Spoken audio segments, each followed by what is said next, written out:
Hello, this is Phil Tomzak, and for the next hour, I will be reading from the May 29th issue of the Toronto Star on the Niagara Frontier radio reading service. And let's start with news from the front page. A Star exclusive with the headline Court Tosses Random Drug Sweeps at Thunder Bay Airport. The same judge wrongly gave OPP the right to search Ontario Northland buses. And this comes from Jacques Gallant, Courts and Justice reporter. For the second time in 6 months, a Northern Ontario judge has been called to task for giving the OPP carte blanche to search potentially thousands of travelers' belongings for drugs. In a decision released Tuesday, Superior Court Justice Stephen Wojciechowski struck down a general warrant issued by Ontario Court Judge Elaine Burton in 2023 that allowed the provincial police force to randomly search the baggage of departing passengers at the Thunder Bay International Airport during a 30-day period. The OPP had requested the warrant to find evidence of drug trafficking and money laundering, but Wojciechowski concluded the warrant didn't identify specific individuals to be targeted or specific instances of anticipated criminal activity. The intention of the general warrant was simply a speculation that searching the baggage of every presumptively innocent person who wishes to leave Thunder Bay by air travel might assist law enforcement. Wojciechowski wrote, "It was based on a suspicion that crimes could be uncovered because illegal activity had happened at the airport in the past. The law does not support this kind of approach," he wrote, "and requires much more than a sweeping and generalized attack on the liberties of its citizens." Burton had also issued a general warrant in 2023 that allowed the OPP to search any Northland bus stopping at 7 stops in northern Ontario, including 4 in Thunder Bay, for drugs and guns during a 3-week period. Superior Court Justice John Frigo concluded last December that warrant was very broad and included no limits to ensure that police first had reasonable grounds to search a particular bus. Giving police unfettered discretion to conduct random searches of dozens of buses, impacting hundreds of passengers. Frigo excluded 25 kilograms of cocaine found in the luggage of a man traveling from Toronto to Winnipeg and acquitted him of drug trafficking. In the case before Wojciechowski, it was the Canadian Air Transport Security Authority, or CATSA, the body responsible for screening air passengers, that was challenging the validity of the warrant. Burton's order allowed the OPP to enter the Thunder Bay Airport at any time during a 30-day period to search the baggage of all passengers for evidence of drugs and money laundering. The warrant included an assistance order mandating CATSA to identify any bulk currency or drugs during their usual screening procedures and then notify the OPP. Wojciechowski's ruling notes that screening officers typically do that anyway if they find drugs during their regular duties. The same OPP detective, David George, swore what is called an Information to Obtain, or ITO, in support of both the Ontario Northland and Thunder Bay Airport warrants, as the police force grapples with an opioid epidemic in the region. George stated in the ITO that he believed criminal offenses were being committed at the airport based on incidents from other years that led to the seizure of significant amounts of controlled drugs and currency. But the ITO did not identify any specific targets, Wojciechowski said. The investigation conducted in support of the warrant would be nothing more than a fishing expedition, he wrote in his decision. The general warrant authorized random searches of all passengers in order to hopefully find someone who appears to be committing a crime.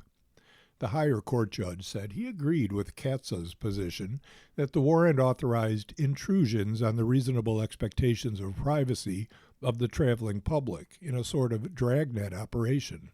He found that the mere possibility that evidence of a crime could be uncovered, thanks to the warrant, cannot be in the best interests of justice when weighed against the liberty and privacy interests of all passengers.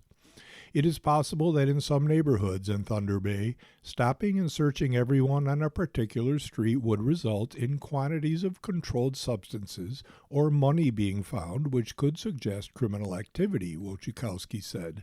However, the criminal code does not authorize this broad ambit of a search. Asked why CATSA chose to challenge the warrant in court, a spokesperson said that the organization is subject to the Privacy Act, which protects the personal information of passengers who are screened at airports. Any disclosure of information outside of CATSA's mandate must comply with the law, said Anna Madison. An OPP spokesperson said the force is reviewing Wojciechowski's decision. And moving on to our next front-page story, news from the GTA. Kenneth Law, the Canadian accused of selling toxic substances to hundreds, is set to plead guilty today to 14 counts of aiding Ontario suicides. And this comes from Omar Mosley, staff reporter for The Star. Kenneth Law is expected to plead guilty to 14 counts of aiding and abetting suicide this morning in an unprecedented case that has drawn attention around the world. Law, who is 60, is accused of mailing a toxic substance and other materials that could be used for self-harm around the world through websites he operated. At one point, police said they believed he sent at least 1,200 packages to more than 40 countries. Last month, as Law's scheduled trial date moved closer, the Star reported the Crown would withdraw 14 first-degree murder charges he was also facing. The 14 charges of aiding and abetting suicide are connected to 14 Ontarians between the ages of 16 and 36. The case is scheduled to appear in the Newmarket Court later this morning. Other provinces in Canada and countries abroad have said they are also investigating crimes in connection to Law's actions, but the status of those investigations is unclear, as is whether Law's guilty plea to Canadian charges will change how they play out. In the United Kingdom, the National Crime Agency said last month they're investigating potential crimes connected to the deaths of 112 individuals who purchased items to die by suicide, but did not name Law or his websites. In total, they said 286 individuals in the UK were identified as having purchased products from the websites over a 2-year period ending in April 2023. Law was arrested the following month. The Crown has not explained its decision to withdraw the Ontario murder charges. Prosecutors do not have to explain. One possibility is that the Crown decided there was no longer a reasonable prospect of conviction due to a recent Court of Appeal for Ontario ruling that said for an individual's actions to qualify as murder in a case of self-inflicted death, the Crown must prove that the accused overbore the victim's free will.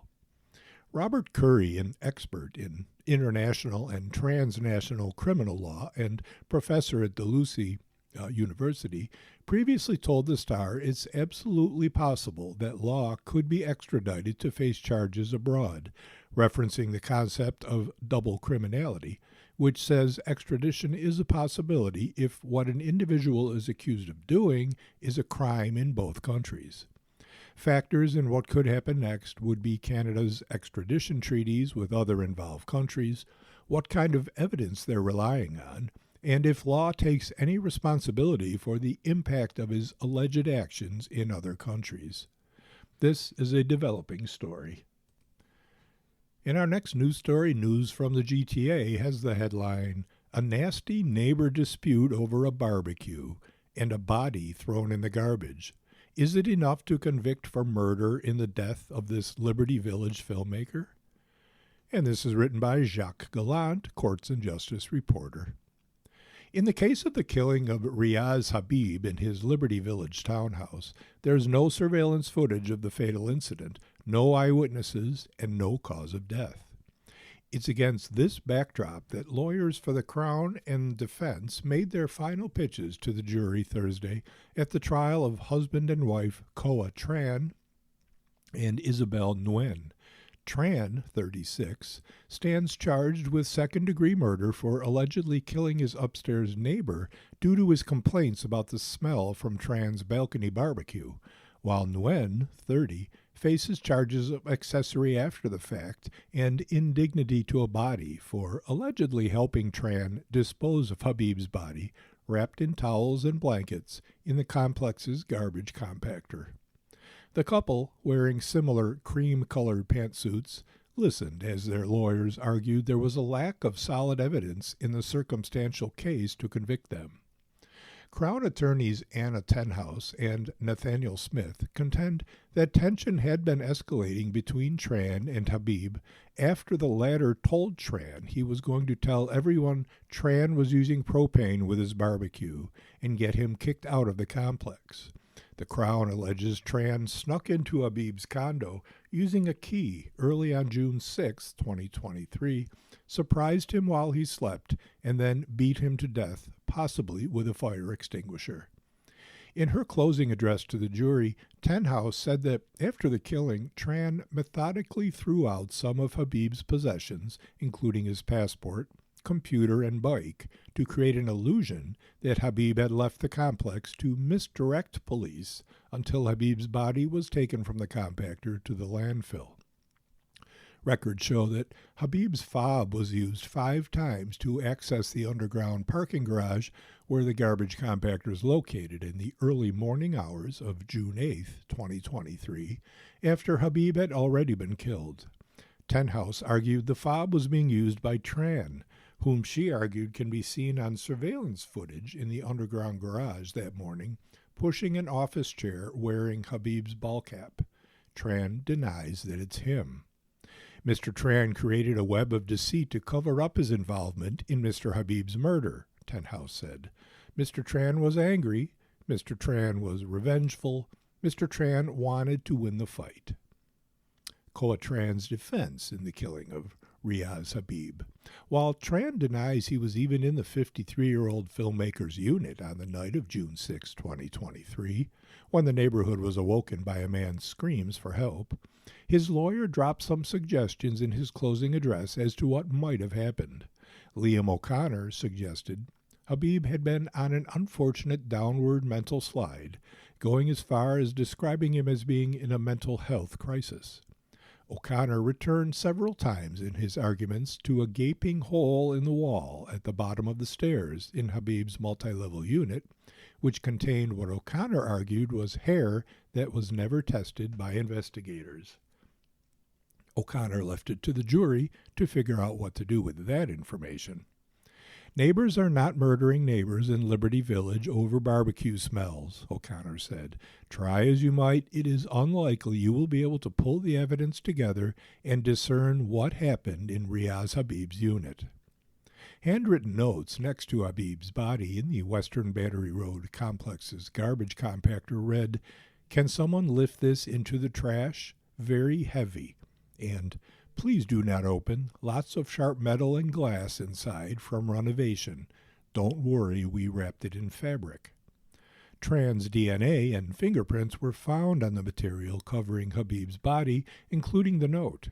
The DNA sample was so weak that it was in the realm of false positive results, O'Connor said, while he argued that the Crown's fingerprint experts offered varying answers as to whether a fingerprint can be transferred onto paper, ranging from definitely not to yes, maybe. Tenhouse said the fingerprint evidence was actually much stronger than that, and that the Crown would never ask for a conviction based on the DNA evidence alone, urging the jury to consider the totality of the evidence. A pathologist couldn't determine a cause of death because Habib's body had already begun to decompose by the time it was found in the trash compactor, but a number of pre- and post-death injuries were noted. O'Connor highlighted that the pathologist agreed the injuries could have been caused by a fall down the stairs. If such a fall occurred, Tenhouse argued it was due to Tran surprising Habib as he slept. It was Mr. Habib trying to escape from his killer, he said. The defense lawyer asked the jury to take Tran out of the equation for a moment when considering what happened after the killing, which the Crown argues is proof of intent for murder. coming and going from the victim's unit to clean it in full view of neighbors, dumping a body in your own building's garbage compactor with misspelled handwritten notes, and then throwing out items connected to the victim in view of cameras. Whoever is doing this is amateur hour, O'Connor said. It's not evidence of an intent for murder. It's all part of an amateurish and foolhardy endeavor more rightly attributed to fear and panic, a crude and ill-conceived attempt to cover up having done something wrong or been involved in something tragic and unfortunate. You're listening to a reading of articles and features from the Toronto Star on the Niagara Frontier Radio Reading Service. And now our next front-page story, news from the world of crime. London woman calls for dangerous offender status for ex-partner after shooting that left her paralyzed. And this comes from Femi Dawodu, staff reporter for the Star. 3 years ago, Paige Havel was a 24-year-old with dreams of designing clothes and shoes. Today, she's 27, living in a long-term care facility, paralyzed from the chest down, her life forever altered by an act of violence that, she says, amounted to a life sentence. On May 16, 2023, a heated argument with her partner, James Alexander Brown, 42, ended in horror. I was getting dressed and he turned around and shot me 3 times in the back, Havel said. As she fell unconscious, her attacker shot and killed her dog before fleeing the scene, she said, later calling her family to check on her. Havel drifted in and out of consciousness, lying in a pool of her own blood for hours. I was shot around 12 noon and the ambulance didn't come until around 4 p.m., she said. One bullet shattered her right shoulder, she said. The other grazed her hip and tore through her lung and spine, while a third bullet remains lodged in her kidney. With the loss of full functionality of her left hand, has gone any dream of becoming a fashion designer. In a statement to the Star, Brown's defense lawyer, Carolyn Conran, said that on the day of the incident, Havel had been taking drugs and was experiencing a personality disorder episode. According to the defense, she told Brown to leave their shared bedroom, and when he did not, she took a spray-painted baseball bat and was attacking him with the bat in the time frame leading up to the incident. Her dog was barking loudly and attacking him. Conran said Brown only discharged the firearm after a period of protracted attacks from Havel and her dog. In addition to hitting him with the bat, Havel also smashed a mirror near the bed, scattering shards of glass onto the bed where Brown was, Conran said. Havel was candid about her past when speaking with the Star, admitting that at that point in her life she was struggling and using drugs. I'm not trying to hide that, she said. Regardless of that, what happened to me permanently changed my life. Brown was found not guilty of attempted murder and of shooting her dog, according to court documents. He was found guilty of discharging a firearm with intent to wound and possession of a firearm without a license by a jury in a trial in November 2024. Conran noted that while she cannot speak to the jury's specific reasoning, the credibility and reliability of Havel's evidence likely played a key role in the jury not finding Brown guilty of killing her dog. She described the shooting as a tragic result of drug abuse and mental health issues for both individuals involved. The defense acknowledged Brown's lengthy criminal record, but argued it should be placed in context of his difficult upbringing. Due to prior convictions, the Crown has asked the court to designate Brown a dangerous offender. It carries an automatic, indeterminate prison sentence with no possibility of parole for at least 7 years. They are currently awaiting a decision, Crown attorney Bianca DiBiase said in an email. And our next story, news from Canada, has the headlines, Dozens of Chinese students are stranded by Canadian visa delays as summer internships near. Confused, angry, and upset. And this comes from Nicholas Kyung, senior immigration reporter. Zining Zhang was eager to start her summer internship in Canada, participating in a research project on the cell wall growth of E. coli using a newly developed microscope prototype. The 12-week paid international internship is supported by the Canadian and Chinese governments and would give her the precious international research experience for her academic and professional career.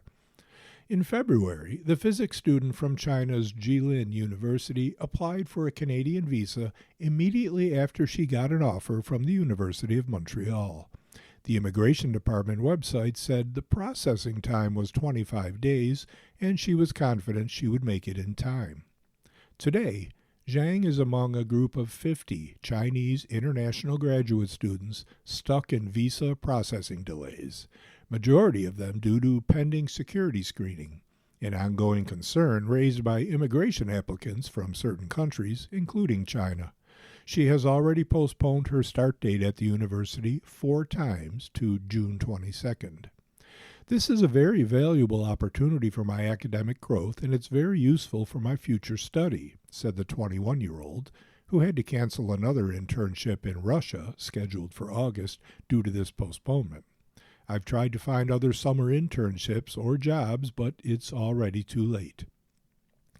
Zhang said the internships are facilitated by MITAX under its Global Link Research Internship Program. The program is open to undergraduate students from partner countries to be involved in research projects hosted by Canadian faculties across academic disciplines, from science to engineering, mathematics, humanities, and social sciences. MITAX is funded by the federal and provincial governments.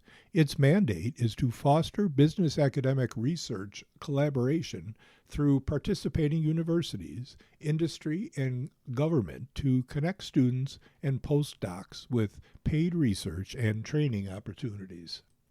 MITAX said 2,200 students have confirmed participation this year, with 178 from China, with start dates no later than July 31st. All are eligible to request a date change to accommodate delays, and so far it's aware of at least 2 emails flagging issues. This happens every year, and it's too early to tell whether there's anything unusual about this year's cohort, it said in an email. They still have over 2 months to receive visa approval and start. Security-related delays have caused problems. Immigration processing delays due to security screening have been an ongoing issue for applicants to Canada because they also involve the Canada Border Services Agency and the Canadian Security Intelligence Service. In these circumstances, typical processing standards don't apply.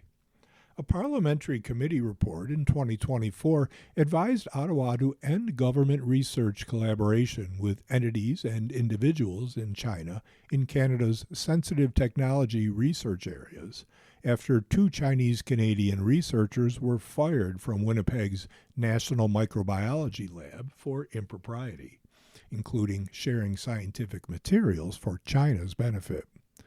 Data obtained by the Star last year showed that temporary resident visa applicants from China topped the referrals to security screening, followed by those from Iran, Gaza West Bank, India, and Pakistan.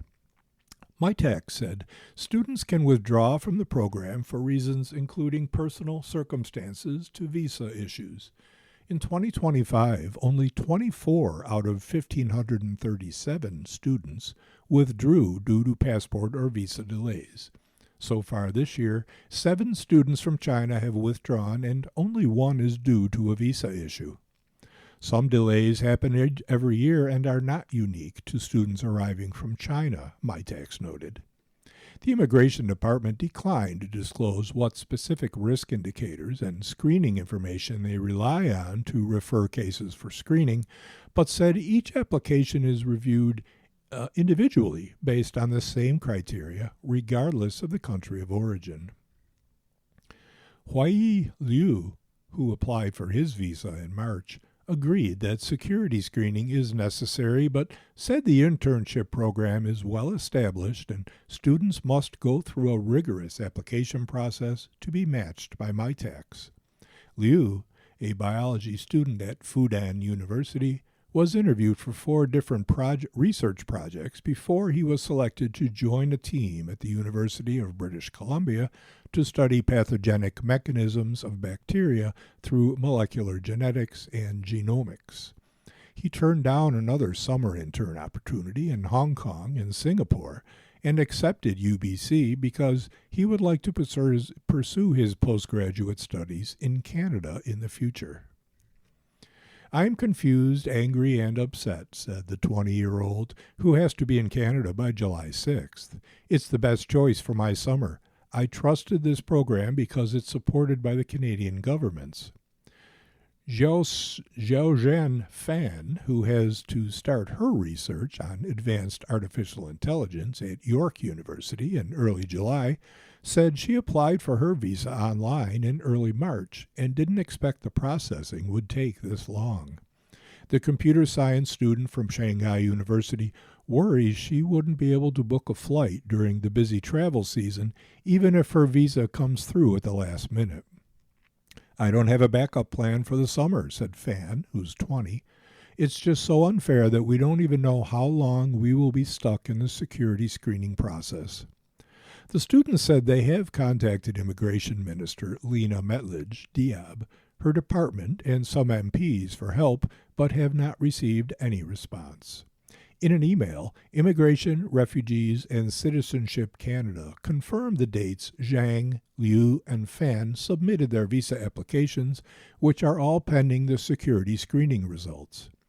IRCC is committed to a fair and non-discriminatory application of immigration procedures, the department said. The timing and results of these screenings are outside of IRCC's control. As such, the temporary resident visa application might fall outside the listed processing time. On to our next story from the world of business, and it has the headline, "Paramount founder Mohammed Faqih accuses Mississauga mayor of spreading false claims over $1.6 million sponsorship dispute." And this comes from business reporter Estella Wren. Paramount Fine Foods founder and president Mohammed Faqih accused Mississauga Mayor Carolyn Parrish of spreading false information about the company's alleged failure to pay a $1.6 million debt, and the city's claim that it unilaterally terminated the naming rights agreement. "Quite honestly, I'm astounded by Mayor Parrish's handling of this entire situation and the false statements that have been made," Mohammed Faqih said in an Instagram video posted Thursday afternoon.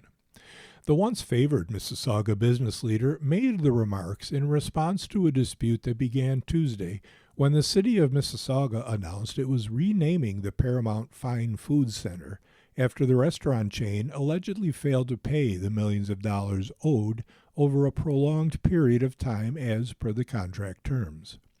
After months of discussions, it's become evident that a reasonable conclusion cannot be reached, Parrish wrote in a statement posted on X. To recoup those monies, the city will be pursuing legal action after attempting every possible solution acceptable to both parties. In Thursday's video, Faqih said this is not a case of Paramount refusing to pay. He said his company delivered checks to the city covering the full amount owed under the agreed payment terms, but alleged the city continued to impose additional conditions and unreasonable demands. The city of Mississauga told the Star in a statement that it has been trying for quite some time to collect the $1.6 million it says Paramount legally owes, but that the post-dated checks it received do not cover the full amount. The city will not negotiate in public, the statement read. The city will soon file a claim in court. Faqih, who founded Paramount in 2006 after immigrating to Canada from Lebanon, said he deemed the sponsorship agreement for the sports center no longer viable after settling a bitter legal battle with his largest shareholder and regaining control of Paramount last year. The termination of the sponsorship was mutually agreed upon between him and the mayor, he said. Her suggestion that this was some kind of unilateral termination by the city is completely false, and we have proof to support this, said Faqih, who was previously awarded the key to the city of Mississauga and appointed to the Order of Canada. In the video, Faki added that the debt was accumulated before he returned to lead the company, but said he remains committed to paying it out of his love and respect for the taxpayers of Mississauga. What is deeply disappointing is watching our mayor publicly target a Mississauga business that has invested millions into this city, created jobs, supported charities, and was honored with a key to the city, Faki said in the video. Mississauga residents deserve honesty and leadership focused on solving problems, not creating public fights. As of June 1st, the city will rename the facility the Mississauga Sports and Entertainment Center and take over its food operations from Paramount until a new naming partner is found. You are listening to a reading of articles and features from the Toronto Star on the Niagara Frontier Radio Reading Service. Our next story is news from the United States and has the headline, Blue Origin rocket explodes on the launch pad during an engine firing test. And this comes from Marcia Dunn of the Associated Press. Cape Canaveral, Florida. A rocket belonging to Jeff Bezos' Blue Origin exploded during a test at the launch pad Thursday night, shaking nearby homes and briefly painting the sky orange. Blue Origin said its New Glenn rocket exploded during an engine firing test being conducted ahead of a satellite launch planned for next week. No one was hurt, according to officials at Cape Canaveral Space Force Station. It's too early to know the root cause, but we're already working to find it, Bezos said via X. Very rough day, but we'll rebuild whatever needs rebuilding and get back to flying. It's worth it. The massive New Glenn was grounded in April after it left a satellite in the wrong orbit because of engine failure. It was only the third flight of the rocket that Blue Origin intends to use to launch landers to the moon for NASA, including the landers that will take astronauts to the lunar surface. The company had been on track to launch a prototype lunar lander to the moon on a flight test this fall.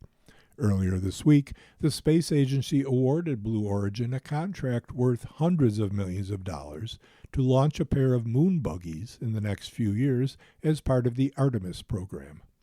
Spaceflight is unforgiving, and developing new heavy-lift launch capability is extraordinarily difficult, NASA Administrator Jared Isaacman said via X. He promised to provide information on any impacts to the Artemis program, including the moon base that he recently outlined. Homes shook in nearby Cape Canaveral and Cocoa Beach around 9 p.m., with residents turning to social media to wonder what happened. Launch Complex 36 is visible from the beach, and the internet quickly filled with photos of an orange fireball. The rocket was supposed to blast off next week with internet satellites that are part of the Amazon Leo constellation in orbit. Emergency crews remained more than an hour after the explosion. Officials stressed there was no threat due to fumes or other potential hazards. Space Force officials said the explosion would not affect upcoming launches by other companies from other pads. United Launch Alliance's Atlas V rocket is due to blast off Friday night with a batch of Amazon Leo satellites, the same kind that this rocket was supposed to take up.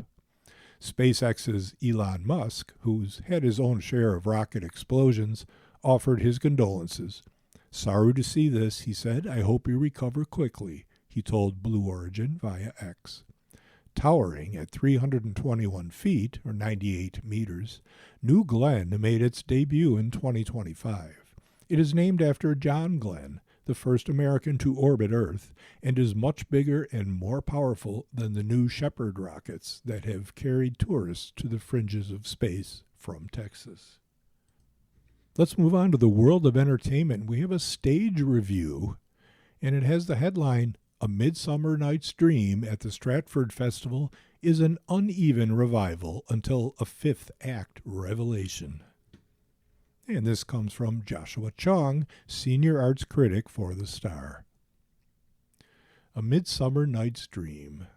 Stratford. I usually dread the fifth act of A Midsummer Night's Dream, when Peter Quince and his troupe of incompetent mechanicals perform their abysmal adaptation of Pyramus and Thisbe before the Duke of Athens and his royal court.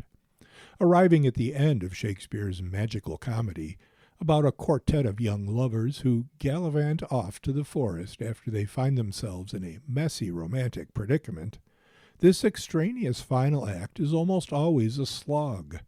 So much so that by the end of it, I typically feel like the Duke of Athens himself, antsy, exhausted, and ready to hightail it out of the theater. That, however, couldn't be further from the truth for director Graham Abbey's new revival of Dream, which opened Wednesday at the Stratford Festival's Tom Patterson Theater.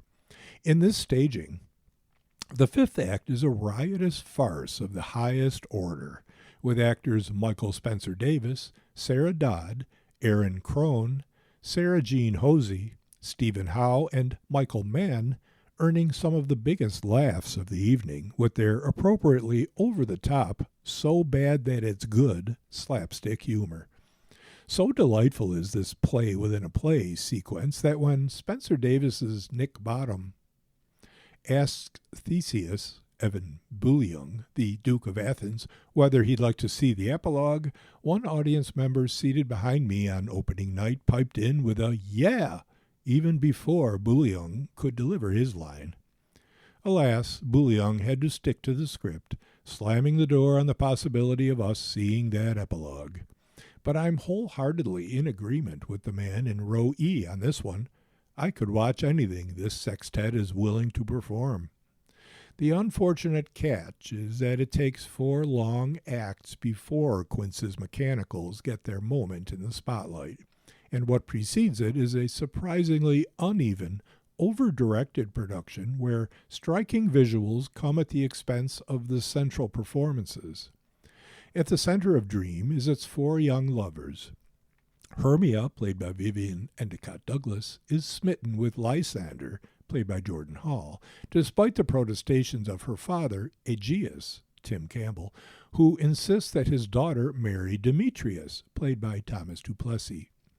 When Aegeus threatens to invoke Athenian law and have Hermia executed if she refuses to wed his chosen suitor, the forbidden lovers flee to the forests, pursued by Demetrius, who himself is chased down by Hermia's best friend, Helena, played by Jessica B. Hill, whose love for Demetrius has gone unrequited. Abbey, who's doing double duty as both a director and actor in this Stratford season, has set his production in the Victorian era, with costumes by Joshua Quinlan, in a world of strict, unforgiving moral codes. Here, the stakes for the young lovers couldn't be higher, but that's rarely apparent in Endicott Douglas and Hall's performances. Endicott Douglas, an extraordinarily talented actor from the Toronto theater scene, now making her Stratford debut, has limited experience doing Shakespeare, and in this production it unfortunately shows. She plays Hermia as if the worst punishment she could receive is a time out. Much of the humor and color in Shakespeare's speeches is often lost in her strained, shouty delivery, and there's little chemistry between her, Hermia, and Hall's Lysander. Hill and du Plessis fare better. She's particularly strong as Helena, arguably the most difficult of the 4 central roles, charting the character's journey from being scorned to being pursued with ease and clarity. But even still, the development of these 4 characters and their relationships with each other feels more like an afterthought in this revival. That's especially the case here because Abbey has shifted the play's focus, perhaps too significantly, in favor of the woodland fairies. He's added a prologue meant to further explain the rift between the fairy king Oberon, played by Andre Sills, and his queen Titania, played by Sarah Topham. But this prologue, while visually stunning, Abbey makes great use of the Tom Patterson Theater's trapped floor in multiple aisles, adds little to the proceedings because mostly the actors never build upon it later in the show. Though Topham is wondrous, her breathy line readings lending an ethereal quality to her Titania, arms gracefully floating in the air as if she were in flight, Sills, usually one of the company's most dependable, Shakespearean actors with a deep, booming voice seem to struggle on opening night, stumbling over several lines. And similar to the younger couples, the high stakes of Oberon and Titania's disintegrating relationship aren't always clear. As the roguish Puck, whose meddling further complicates the young lover's situation, transforms Nick Bottom into an ass and makes Titania fall for him, Mike Nadajewski seems to have a blast on stage in an incredibly physical performance that sees him often breaking the fourth wall to interact with the audience. But even he feels over-directed, saddled with a few too many physical gags that detract from the comedy already embedded in the text. What this production offers, at least, is much to admire visually and sonically. Lorenzo Savoini's set features an illuminated orb hung from the rafters, at times transforming into a full moon. The stage floor is often illuminated with various projections of lush forest imagery. As well, the woodland scenes are accompanied by jaunty Celtic music, performed by members of the ensemble themselves.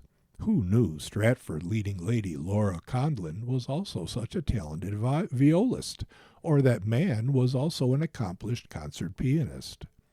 But these aesthetic flourishes can't make up for production lacking strong central performances. And with this dream, I think it says a lot that the play within the play is better than the play itself, which passes fleetingly like a hazy, unmemorable fantasy. Let's move on now to the world of sports, and we have an opinion piece from the NHL. The headline is, Claude Lemieux made a career of being there when it mattered. And this comes from Dave Feshuk, sports columnist for The Star. When Claude Lemieux died in an apparent suicide Thursday at age 60, he left behind a memorable athletic legacy. He was one of hockey's consummate winners, a four-time Stanley Cup champion with three different clubs, who claimed the Conn Smythe Trophy in 1995 as playoff MVP when he led the New Jersey Devils to the franchise's first championship. It wasn't a coincidence that he was also known as one of the most reliable clutch performers of his time. As a 20-year-old rookie in 1986, Lemieux was the leading playoff goal scorer for the Cup-winning Montreal Canadiens. After scoring 1 goal in 10 regular season games as a late-season call-up, he scored 10 goals in 20 games in the playoffs.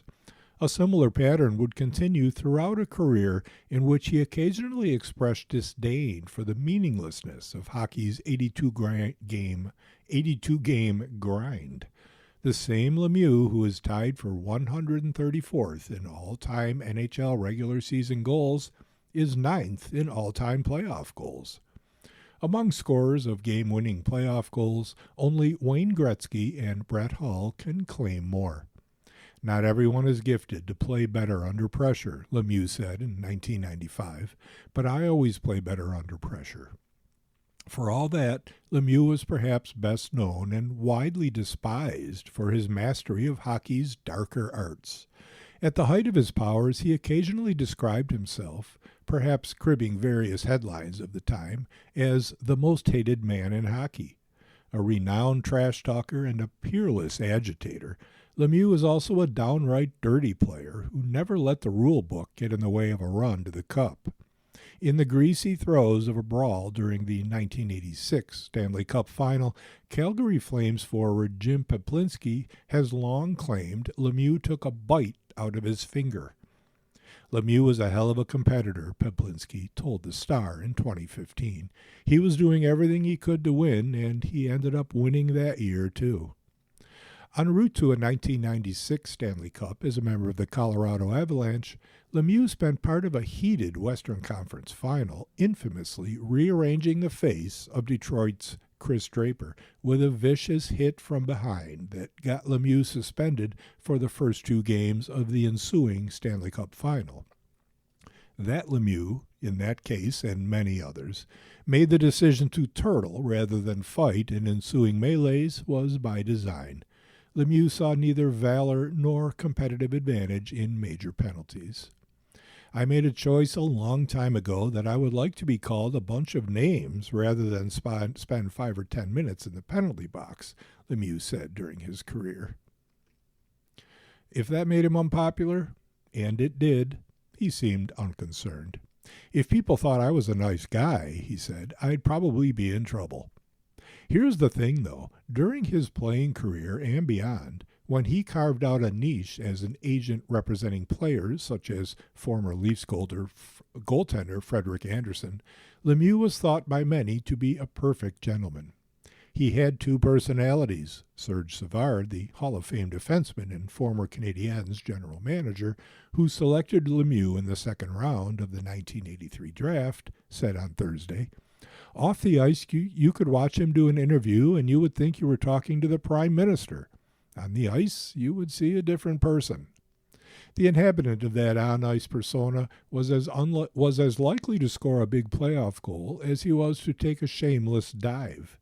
As the great Montreal writer Michael Farber once noted, Lemieux often played two positions, right wing and prone. On one occasion, in the 1989 Cup Final, with Lemieux dramatically writhing on the ice and a Montreal trainer preparing to hop the boards to offer aid, Canadiens coach Pat Burns famously held back the trainer, abhorred. "Let the SOB lie there," Burns reportedly said. Lemieux's blatant amorality, which so often violated hockey's unwritten code, brought questions. In the late 1980s, Lemieux told a reporter that he and his then-wife would sometimes be approached on the streets of Montreal by strangers who would ask her, "Hey, is he crazy? Does he beat you at home?" Separating the real-life person from the larger-than-life player was a struggle. "What I do is a job, like a suit I put on," Lemieux said in 1989. "My wife asks me all the time, 'Why do you play that way?' I guess she wishes I played more like Gretzky or that other Lemieux." But that other Lemieux, of course, would be Mario, an undisputed all-time great who ranks 13th on the all-time playoff goal list. It's a testament to Claude Lemieux's big game medal that he's the first Lemieux on that list. When the games meant the most, Claude Lemieux was at his best, and sometimes, depending on which team you were cheering for, also his worst. As longtime Devils general manager Lou Lamoriello said of Lemieux after Lemieux won the Conn Smythe in 1995, "He does anything and everything it takes to win," which to Lemieux was always the only salient point of the exercise. "As much as the fans get on you and hate you," Lemieux once said, "you feel deep down they'd love to have you on their team." You are listening to a reading of articles and features from the Toronto Star on the Niagara Frontier Radio Reading Service. More sports news next. From the world of the Blue Jays, the headline, "Blue Jays versus Orioles. Sometimes the Toronto offense has to walk before it runs." And this comes from Mike Wilner, baseball columnist for the Star. "Sometimes the best thing you can do is not swing the bat." The Blue Jays offense was a no-show once again, and with a chance to take the lead in the eighth inning, Yohendrick Pinango kept the bat on his shoulder in a phenomenal bases-loaded plate appearance. He drew a two-out walk that forced in the go-ahead run in a 2-1 win over the Orioles at Camden Yards in Baltimore. Coming to the plate with the bases full for only the second time in his big league career, Pinango took a first-pitch strike from Anthony Nunez and 2 pitches later held off on a changeup that was close enough for Orioles catcher Adley Rutschman to challenge, but it was ball 2, 0.3 inches off the plate. The rookie didn't chase a 2-1 pitch in the dirt, nor did he offer at a 3-1 fastball that just missed the outside corner, again challenged by Rutschman to no avail. The walk brought home George Springer, who had led off the inning with a ringing double off the base of the wall in right center. Solo home runs by the Jays' Andres Jimenez and Baltimore's Kobe Mayo, for each his 6th of the season, were the only damage against Baltimore's starter Chris Bassett and Toronto's Patrick Corbin. Bassett was making his first appearance against the Jays since leaving as a free agent. after helping them to Game 7 of the World Series last year. In a nod to a beloved ex-teammate, Springer caught Bassett's eye when he stepped into the batter's box to begin the game and playfully stuck out his tongue. Bassett did not react. Corbin pitched out of trouble in the first inning when Kazuma Okamoto misplayed a double play ball by Gunnar Henderson, and the Orioles had runners on second and third with nobody out and the meat of the order coming up. The left-hander got Rutschman to line out to short, then struck out Pete Alonso and Mayo to wriggle out of the jam. Alonso wears the goat horns for the home side, but not for that whiff.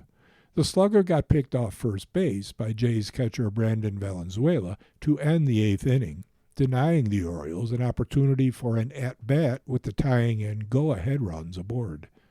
It was a high-risk play by Valenzuela, with a wild throw likely scoring the tying run, but the rookie's throw was perfect.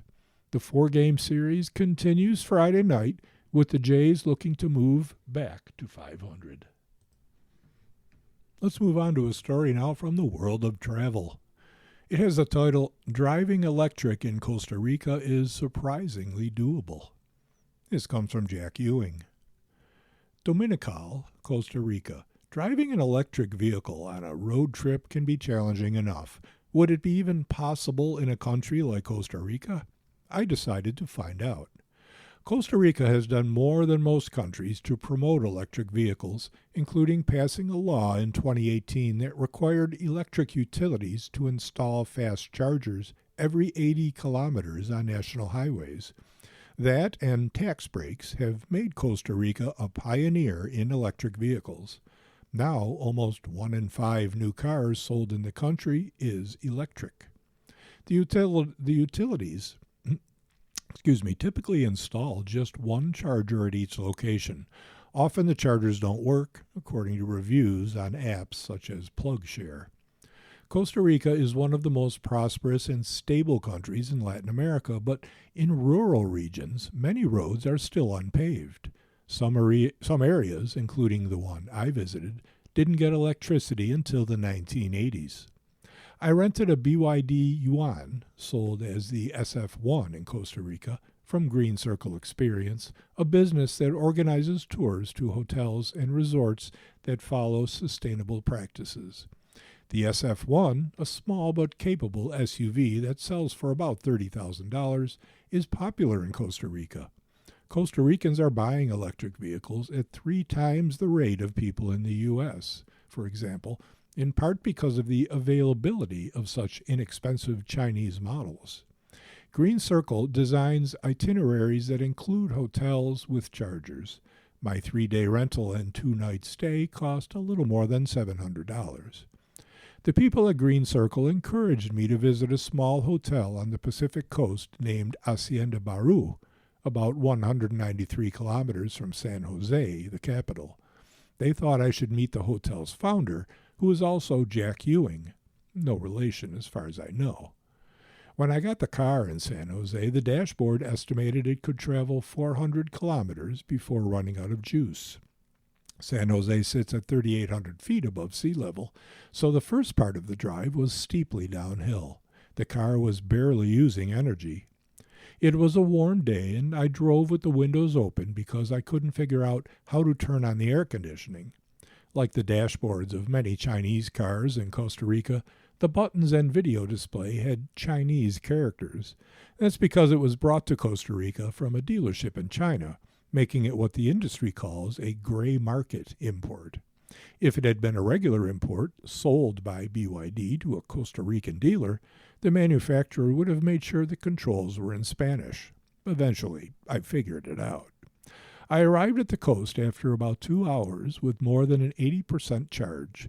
Then the road flattened out, passing beach towns and miles of palm oil plantations. It was slow going on mostly 2-lane roads, where the speed limit is 80 kilometers per hour and traffic often backed up.